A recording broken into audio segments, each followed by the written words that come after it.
श्रीगुरुभ्यो नमः। श्रीमहागणाधिपतये नमः। गुरुर्ब्रह्मा गुरुर्विष्णु गुरुर्देवो महेश्वरः। गुरुसाक्षात् परब्रह्म तस्मै श्रीगुरवे नमः। हरितसगोत्रोत्पन्नं हरिभक्तिपरायणं शङ्करगुरुवरेन्द्रचरणं शरणं प्रपद्ये। श्रीमहद्भ्यो गुरुभ्यो नमः।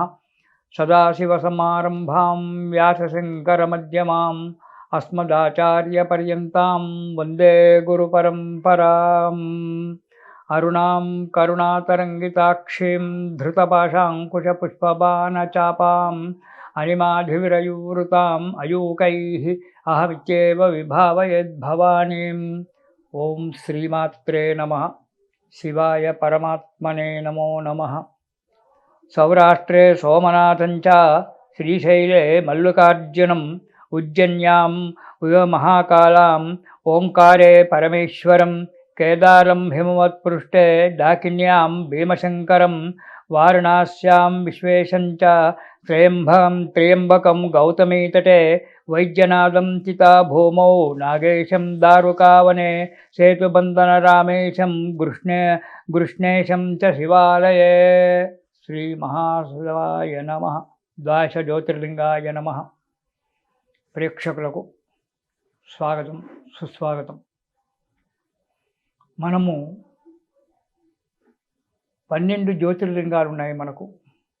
ఈ 12 జ్యోతిర్లింగాలు ఏ విధంగా ఆవిర్భవించాయి అనేటువంటి ఒక విషయం గురించి మనం సాధ్యమైనంత వరకు మనము తెలుసుకుందాం. ఈ జ్యోతిర్లింగాలు పరమేశ్వరుని యొక్క భక్తుల యొక్క కోరికతో పరమేశ్వరుడు అక్కడ ఆవిర్భవించినటువంటి ఒక విషయం ఇది. ఎక్కడెక్కడైతే ఏ కష్టాలు రావడమో ఎలాంటి జరగడమో అక్కడ భక్తులు పరమేశ్వరుని గురించి తపస్సు చేసి అతన్ని మెప్పిస్తే అతను అక్కడ వచ్చి వాళ్ళ కోరిక మీద అక్కడ తన యొక్క జ్యోతిలో నుంచి కొంత భాగాన్ని, తన అంశంలో నుంచి కొంత భాగాన్ని అక్కడ పెట్టినటువంటి ఈ జ్యోతిర్లింగాలు 12 జ్యోతిర్లింగాలు ఇవి. వీటికి అట్లే ఇదే విధంగా అమ్మవారి యొక్క 18 శక్తిపీఠాలు కూడా ఉన్నాయి. మనము ఇప్పుడు ప్రస్తుతం మనం జ్యోతిర్లింగాల గురించి మాట్లాడుకుందాం. ఈ జ్యోతిర్లింగాల గురించి మాట్లాడుకునేటప్పుడు ఈ జ్యోతిర్లింగాలను సేవిస్తే కలిగేటువంటి ఒక ఫలితం చాలా గొప్పనైనటువంటిది. మనము ప్రతి గ్రామంలో శివాలయం ఉంటుంది, శివాలయంలోకి వెళ్తాం. అవి మనము ప్రతిష్ట చేసుకున్నటువంటివి. కానీ జ్యోతిర్లింగాలు అలా కాదు. పరమేశ్వరుని యొక్క అంశతో ఆ జ్యోతిర్లింగాలు ఆవిర్భవించినటువంటివి. స్వయంభూలింగాలు అంటారు వాటిని. అలాగే పంచభూత లింగాలు కూడా ఉన్నాయి. ముందు పంచభూత లింగాలు, తర్వాత జ్యోతిర్లింగాలు.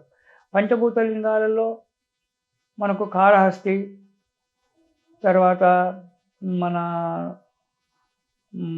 చిదంబరము, అరుణాచలము, ఇలాంటివన్నీ కూడా ఒక 5 పంచభూత లింగాలు ఉన్నాయి. ఆ తర్వాత జ్యోతిర్లింగాలు ఉన్నాయి. ఈ జ్యోతిర్లింగాల గురించి మనము ఈనాడు మనకు తెలిసినంతగా మనం చెప్పుకోవడానికి ప్రయత్నం చేద్దాం. ముందుగా సౌరాష్ట్రే సోమనాథం చ అన్నారు.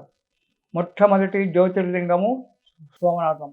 అంటే ఇప్పుడు ప్రస్తుతం మనం గుజరాత్ రాష్ట్రంలో ఉంది సోమనాథ్.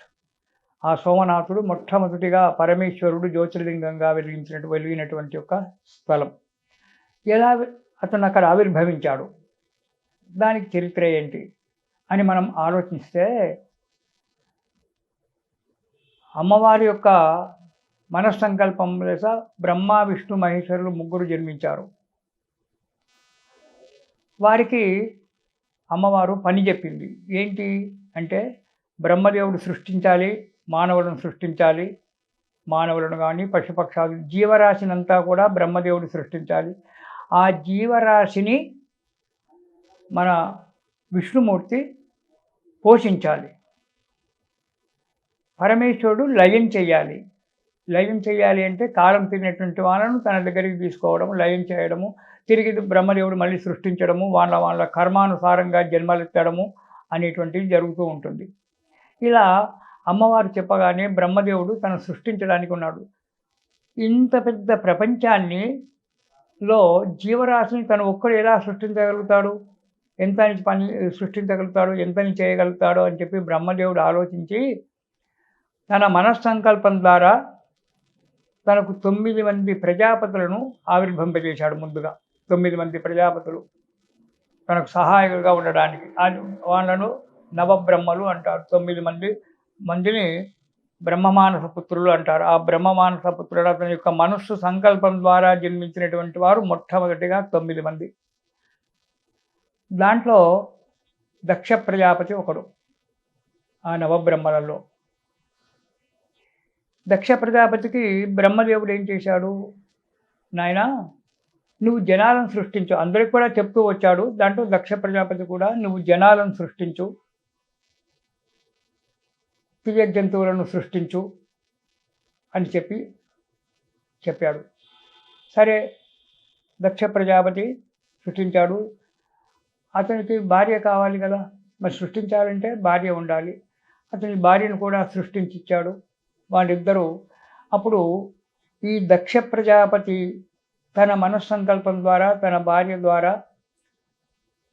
ఒక 62 మంది అమ్మాయిలను కన్నాడు. స్త్రీ సంతానం 62 మంది ఆడపిల్లలు పుట్టారు దక్ష ప్రజాపతికి. ఆ 62 మంది పిల్లలు పుట్టిన తర్వాత వాళ్ళకు పెళ్ళిళ్ళు చేయాలి కదా. వాళ్ళకి పెళ్ళిళ్ళు చేయాలంటే పురుషుడు కావాలి.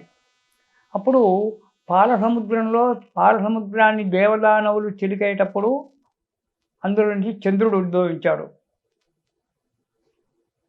ఆ చంద్రునికి సృష్టి కార్యక్రమం జరుగుతూ ఉంది. అందులో ఒక్కొక్కరు అందరూ కూడా సృష్టింపబడుతూ ఉన్నారు. అందులో చంద్రునికి ఈ దక్ష ప్రజాపతి ఏం చేశాడు, తన 27 మంది పుత్రికలను, అంటే అశ్విని భరణీలంతా కూడా అతని కుమార్తెలే, దక్ష ప్రజాపతికి కుమార్తెలే. అశ్విని దగ్గర నుంచి రోహిణి వరకు ఉండబడేటువంటి 27 మంది తన సంతానాన్ని, ఆడ సంతానాన్ని చంద్రునికిచ్చి పెళ్లి చేశాడు. అలాగే సూర్యునికి ఛాయాదేవిని, సూర్యునికి పద్మిని అనేటువంటి ఒక అమ్మాయిని ఇచ్చాడు. శంకరుడు పెద్ద కూతురు అయినటువంటి ఒక దాక్షాయణ్ణి శంకరుడు తీసుకెళ్లి పెళ్లి చేసుకున్నాడు. యమధర్మరాజు కొంతమందిని ఇచ్చాడు, అగ్నిదేవునికి 2 ఇచ్చాడు. ఇలా తన 62 మంది కూతుర్లను ఆ దేవతలకు ఇచ్చి వివాహం చేశాడు మన దక్ష ప్రజాపతి. ఈ చంద్రునికి 27 మంది అమ్మాయిలను ఇచ్చాడు కదా. 27 మంది అమ్మాయిలు వాళ్ళే ఈనాడు మనం పంచాంగంలో చెప్పుకునేటువంటి ఒక కాలగణనంలో చెప్పుకునేటువంటి ఒక నక్షత్రాలు వాళ్ళే. అశ్విని దగ్గర నుంచి రోహిణి వరకు, రేవతి వరకు ఈ 27 నక్షత్రాలు వాళ్ళ యొక్క పేర్ల ద్వారానే ఏర్పడినాయి. అదొక విషయము, అది మనం ఎప్పుడైనా చెప్పుకోవచ్చు. ఈ 27 మందిని పెళ్లి చేసుకొని చంద్రుడు హాయిగా కాలాన్ని గడుపుతున్నాడు. కానీ అందులో 4వ అమ్మాయి అయినటువంటి ఒక రోహిణి, అశ్విని దగ్గర పట్టుకుంటే రోహిణి 4వ అమ్మాయి. ఈ 4వ అమ్మాయి ఏదైతే ఉందో, రోహిణి ఏదైతే ఉందో చాలా అందగత్తె, మంచి ఉన్నటువంటిది. ఈ రోహిణిని ఈ చంద్రుడు చాలా దగ్గర తీశాడు. అందగత్తె, మంచిగా మాట్లాడేటువంటిది, మంచి మనసు ఉన్నటువంటిది అనేటువంటి ఒకరోజుకి ఒక్కొక్క భావాలు ఉంటాయి కదా. ఈ 27 మందిలో చంద్రుడు రోహిణిని చాలా దగ్గర తీశాడు, చాలా ప్రేమిస్తున్నాడు. ఎప్పుడు ఆమె దగ్గరే ఉండేవాడు చంద్రుడు. ఎక్కువ రోహిణితోనే కాలం గడిపేటువంటి వాడు చంద్రుడు. ఇలా ఉంటే కొంతకాలం చూశారు. రేపు మా ఇంటికి వస్తాడేమో అని తక్కిన 26 మంది కన్యకలు అందరూ చూశారు. కానీ చంద్రుడు రోహిణిని వదిలిపెట్టి ఉండలేకపోతున్నాడు, రోహిణి చంద్రుడిని వదిలిపెట్టి ఉండలేకపోతున్నది. ఇలాంటి పరిస్థితులలో చూసి ఎవరికైనా విసుగొస్తుంది కదా. అలాగే ఈ 26 మందికి విసుగొచ్చింది. ఎప్పుడు మమ్మల్ని దగ్గర తీయడు, మాతో మాట్లాడు, మా దగ్గరికి రాడు, ఒక్క రోహిణిని పట్టుకొనే ఉంటున్నాడు తను అనేటువంటి ఒక ఉద్దేశం చేత వాళ్ళందరూ కూడా ఈ 26 మంది కన్యకలు మన తండ్రి దగ్గరికి వెళ్ళారు. దక్షుని దగ్గరికి వెళ్ళి, నాన్నగారు, మీ అల్లుడు గారు ఒక రోహిణితోటే కాపురం చేస్తున్నాడు, మమ్మల్ని దగ్గర తీయడం లేదు, మమ్మల్ని ప్రేమించడం లేదు, మమ్మల్ని దగ్గర తీయడం లేదు, మా ఇంటికి రావడం లేదు అని చెప్పి తమ కష్టాలని చెప్పుకున్నారు. అప్పుడు దక్షుడు ఏం చేశాడు, అల్లుడిని పిలిపించి అల్లుడిని కోపడొద్దు కదా, పిలిచి మర్యాదలు అన్నీ కూడా చేసి, నాయనా నువ్వు ఇలా చేస్తున్నావట, ఇది మంచిది కాదు. నీకు 27 మంది అందరూ సమానమే. ఒక్కొక్క రోజు ఒక్కొక్కరింట్లో గడుపు. ఒక్కొక్క రోజు ఒక్కొక్క అమ్మాయి దగ్గర 2 రోజులు గడుపుకో అని చెప్పాడు. బుద్ధి చెప్పాడు. చెప్తే సరేనన్నాడు చంద్రుడు. సరేనని చెప్పి వెళ్ళాడు. కానీ అక్కడ మళ్ళీ వెళ్ళిన తర్వాత మాట మార్చేశాడు. రోహిణితోటే ఉండడం మొదలుపెట్టాడు. తక్కిన వాళ్ళని దగ్గర చేయడం లేదు. ఒక్క రోహిణిలోనే ఉంటున్నాడు. మళ్ళీ వచ్చారు వీళ్ళందరూ కూడా. మళ్ళీ వచ్చి నాన్నగారు ఏం మారలేదు చంద్రుడు మావారు ఎప్పుడు అదే విధంగా ఉంటున్నాడు, రోహిణితోటే ఉంటున్నాడు ఇదని అన్నాడు. మళ్ళీ పిలిపించాడు. చంద్రుడు వచ్చాడు. ఆ చంద్రుడిని చూడగానే దక్షునికి కోపం పెరిగిపోయింది. నేను నీకు 27 మందినిచ్చి వాళ్ళతో కాపురం చేయి నాయనా అని చెప్పి నేను చెప్తే, అలా కాకుండా నువ్వు ఒక రోహిణితోనే కాపురం చేస్తున్నావు. ఇది ఏం సమంజసము? నీవు ఒక్కొక్క రోజు ఒక్కొక్క కన్య దగ్గర ఉండాలి. అలా కాదు, 2.5 రోజులు ఒక్కొక్కరి దగ్గర ఉండు. 2 రాత్రులు ఒక దగ్గర ఉండి తెల్లారి మర్నాడు ఇంకో ఇంటికెళ్ళు అలా అని చెప్పి నిర్ణయం చేశాడు. దానికి కూడా సరేనని చెప్పేదాడు. ఏదో 2-3 రోజులు ఆ కన్య దగ్గర కింద 2.5 days అంటే 2.5 రోజులు ఒక్కొక్కరి దగ్గర ఉంటానని చెప్పి మామగారు చెప్పడము, అల్లుడు గారు వినడము, అల్లుడు మళ్ళీ వెళ్ళిపోవడము చంద్రలోకానికి. మళ్ళీ వాళ్ళతో కొంతకాలం ఏదో కాపురం చేశాడు. కానీ మళ్ళీ యథావిధిగానే ఉండడం ప్రారంభం చేశాడు. విసిగిపోయారు. తక్కిన 26 మంది, రోహిణి తప్ప తక్కిన 26 మంది కన్యలు విసిగిపోయి మళ్ళీ తండ్రి దగ్గరికి వెళ్ళారు. నాన్న, అతను మారడు, మేము ఇక్కడే ఉంటాము, అతను మారడు అన్నారు. అప్పుడు దక్షుడు అన్నాడు, చూడమ్మా, పెళ్ళయిన తర్వాత పుట్టింట్లో ఉండకూడదు, అది మంచిది కాదు, మీరు అక్కడికే వెళ్ళాలి, అతను తగిన శాస్తి చేస్తానని చెప్పి మళ్ళీ పిలిపించాడు చంద్రుడిని. పిలిపించి శాపం పెట్టాడు. నువ్వు ఒక్క రోహిణితోనే నువ్వు కాలం గడుపుతున్నావు, తక్కిన వారిని విస్మరించావు కాబట్టి నీకు క్షయరోగం వచ్చుగాక, క్షీణింతువుగాక అని చెప్పాడు. క్షయము అంటే క్షీణించడం, తగ్గిపోవడం అని చెప్పాడు. అందుకే మనం పంచాంగంలో చూసుకున్నట్టయితే చంద్రుడు 2.5 రోజులు ఒక నక్షత్రంలో ఉంటాడు. అది దక్షుడిచ్చినటువంటి ఒక వరము కావచ్చు, శాపము కావచ్చు. 2.5 రోజులు ఒక నక్షత్రంలో ఉండి అతి శీఘ్రగామి చంద్రుడు నవగ్రహ మండలంలో, నక్షత్ర మండలంలో 2.5 రోజులు ఒక నక్షత్రంలో ఉండి ఇంకో నక్షత్రాన్ని మారుతూ ఉంటాడు. అలా క్షీణింతుగాక అని శాపం పెట్టాడు. చంద్రుడు క్షీణించిపోయాడు. అంటే అతని దగ్గర ఎలాంటి శక్తులు లేకుండా పోయినాయి. క్షయరోగం వచ్చింది, క్షయించిపోయాడు. క్షయింతుగాక అని చెప్పాడు కదా, క్షయించిపోయాడు, క్షీణించిపోయాడు. వెలుతురు లేదు, ఏమీ లేదు, వెన్నెల అనేటువంటిది లేదు ప్రపంచంలో. వెన్నెల ఉంటేనే మనస్సు ప్రశాంతం. ఎందుకు? చంద్రుడు మనస్సు మీద పనిచేస్తాడు. చంద్రమా మనసో జాతః. చంద్రుడు మన మనస్సు మీద పనిచేస్తాడు. మన మనస్సు ఉల్లాసంగా ఉండాలంటే చంద్రుడు ఆకాశంలో ఉండాలి. ఆకాశంలో చంద్రుడు వచ్చినప్పుడు, స్వచ్ఛంగా వచ్చినప్పుడు మన మనస్సు ఎంతో ఉల్లాసంగా ఉంటాయి. ఎన్నో కష్టాలు మర్చిపోయి ఆ వెన్నెల్లో కూర్చొని ఎన్నో కష్టాలు మర్చిపోతాం. అలా చంద్రుడు ఉదయించకుండా పోయాడు. ఉదయించినా వెలుతురు లేకుండా పోయింది. అందరి మనస్సులలో, జనుల యొక్క పృథ్వీలో ఉండబడేటువంటి ఒక జీవరాశిలో అందరిలో ఒక రకమైనటువంటి ఒక నీరసం ఆవరించిపోయింది. చంద్రోదయమే లేదు. అందరి మనసులలో ఒక రకమైన ఒక నీరసం, విచారం వచ్చేసింది. అందరూ ఎప్పుడు విచారంగా ఉంటున్నారు. ఏది లేదు, ఒక భార్య లేదు, బిడ్డ లేదు, ఏది లేదు. ఎప్పుడు విచారంగా ఆడవాళ్ళు అలా ఉండడం, మగవాళ్ళు ఇలా ఉండడం జరిగిపోతుంది. అప్పుడు ఈ దేవతలంతా కలిసి ఏం చేశారంటే, చంద్రుడు లేకపోతే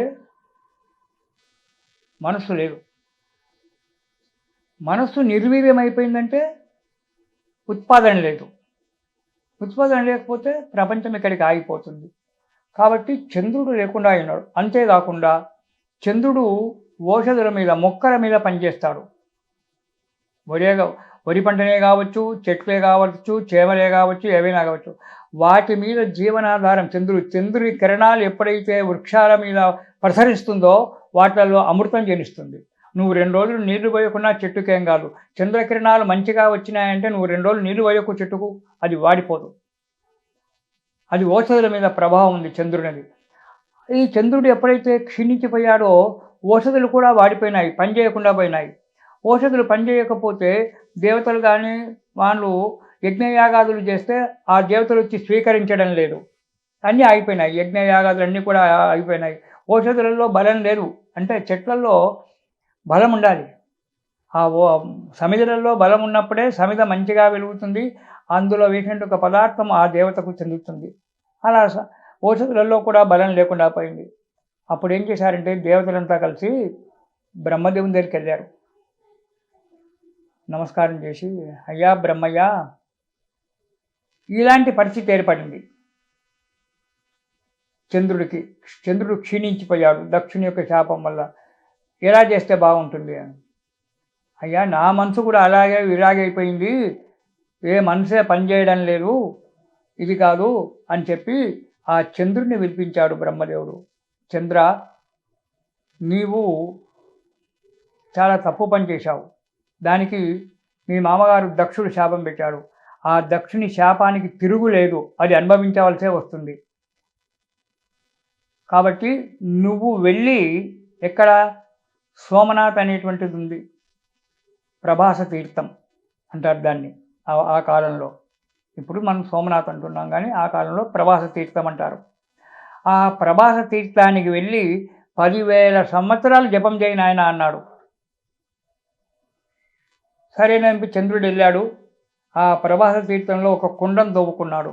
అందులో మనం బావి తవ్వినట్టుగా మరి స్నానానికి నీళ్లు కావాలి కదా, వాడుకోవడానికి నీళ్లు కావాలి కదా, అందుగురించి ఒక కుండాన్ని ఏర్పాటు చేస్తాడు చంద్రుడు. ఆ కుండంలో నీళ్ళలో స్నానం చేస్తూ ఆ ప్రభాస తీర్థంలో ఆ చంద్రుడు కూర్చొని అక్కడ జపం చేయడం తపస్సు చేయడం ప్రారంభించాడు. జపాలు చేసుకుంటున్నాడు. ఇలా 10,000 సంవత్సరాలు చేశాడు. ఈనాటి కూడా ఆ చంద్రకుండం ఉందట. అందులో స్నానాలు చేస్తే క్షయరోగం తగ్గుతుందట. ఏదైతే చంద్రుడు నిర్మించినటువంటి ఒక చంద్రకుండం ఉందో ఆ చంద్రకుండంలో ఈనాడు కూడా స్నానం చేస్తే క్షయవాది తగ్గుతుంది అని చెప్పి నానుడి. అలా ఆ చంద్రుడు అక్కడ తపస్సు చేస్తూ ఉన్నాడు. 10,000 సంవత్సరాలు అయింది. బ్రహ్మదేవుడు మళ్ళీ ప్రత్యక్షమైనాడు. అయ్యా, శివుడు ప్రత్యక్షమైనాడు.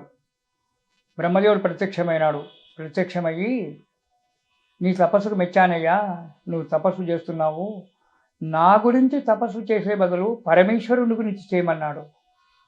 సరేనని చెప్పి ఆ చంద్రుడు పరమేశ్వరుని గురించి తపస్సు చేశాడు. పరమేశ్వరుడు ప్రత్యక్షమైనాడు.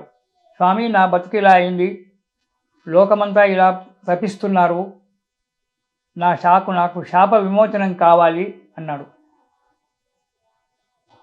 దక్షుడు పెట్టినటువంటి ఒక శాపాన్ని తింపడానికి ఎవరి తరము కూడా కాదు, కాకపోతే నీకొక ఉపాయం చెప్తానన్నాడు. ఏంటి అన్నాడు. దక్షుని శాపానికి అనుగుణంగానే 15 రోజులు నీవు వృద్ధి పొందుతావు. అంటే అమావాస్య తెల్లవారి నుంచి పౌర్ణిమ వరకు రోజు రోజుకు నీ కళలు పెరుగుతూ ఉంటాయి. నీకు 16 కళలు, కానీ 16వ కళ పూర్ణ కళ ఏదైతే ఉందో ఆ పూర్ణ కళ నీ దగ్గర ఉండదు, అది అమ్మవారి దగ్గర ఉంటుంది అన్నాడు. ఒక కళను లాగేసుకున్నాడు పరమేశ్వరుడు. ఆ కళ అమ్మవారి దగ్గర ఉంటుంది. ఈ 15 రోజులు నువ్వు రోజు రోజుకు పెరుగుతూ ఉంటావు. అమావాస్య తెల్లారి నుంచి పౌర్ణిమ నాడు ఈ 15 కళలతో నిండుగా ఉంటావు. ఆ తర్వాత క్షయిస్తావు. అంటే పౌర్ణిమ తెల్లవారి నుంచి అమావాస్య వరకు రోజు రోజుకు నీ కళలు తగ్గిపోయి 15వ రోజు అయినటువంటి ఒక అమావాస్య నాడు నీకు ఏ కళలు లేకుండా నిర్వీర్యంగా ఉంటావు.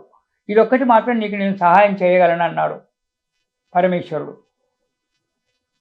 సరే, ఇదేనా మంచిదే కదా, ఒక 15 రోజులు సంతోషంగా ఉంటాను, ఒక రోజు 2 రోజులు దుఃఖపడతాను అని చెప్పి అనుకొని, స్వామి మీ దయ అన్నాడు.